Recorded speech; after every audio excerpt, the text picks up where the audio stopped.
नगर बीड रस्त्यावरच्या कासारीच्या पुलावर आपण आहोत आणि गेल्या 3 ते 4 वर्षापासून या सिमेंट कॉन्क्रीटच्या रस्त्याचं काम सुरू आहे।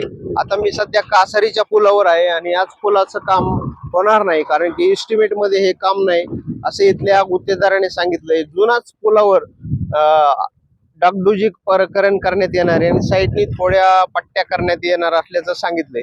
परंतु हा पूल किती दिवस टिकू शकतो असा प्रश्न इथं उपस्थित होत आहे।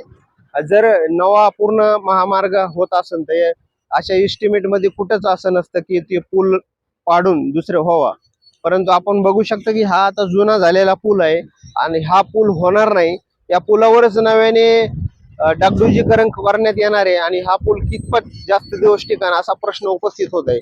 सामाजिक कार्यकर्ते कैलास दरेकर आपल्या सोबत आहेत, त्यांच्याशी आपण बोलणार आहोत।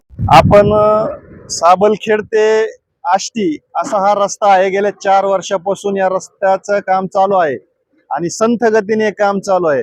संथ गतीने काम चालू असल्यामुळं अनेक व्यापाऱ्यांचं या ठिकाणी अतोनात नुकसान झालेलं आहे। त्यातली त्यात आता या ठिकाणी त्यांना फोन केला असता त्यांनी यावेळेस सांगितलं की बाबा या ठिकाणी मी विचारलं त्यांना की या पुलाचं तुम्ही काम त्याच पुलावर करायला लागलेलं आहात, तर त्यांनी सांगितलं की अंदाजपत्रकामध्ये दुसऱ्या साईड फक्त वाइंडिंग करण्याचं काम या ठिकाणी आहे। हा पूल जसा आहे तसाच ठेवून याच्यावर सिमेंट कॉन्क्रीटचं काम होणार आहे। तर त्यावेळेस मी त्यांना बोललो की तुम्ही हे जे काम आहे हा पूल पूर्णतः पाडून या ठिकाणी नवीन पुलाचं काम करा।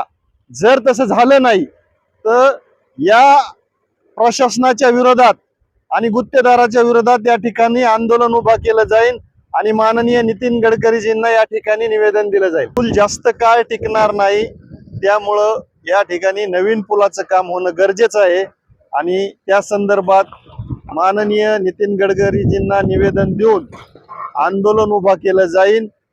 जर हा पूल झाला नाही तर त्या गुत्तेदारावर कारवाईची मागणी आम्ही करू।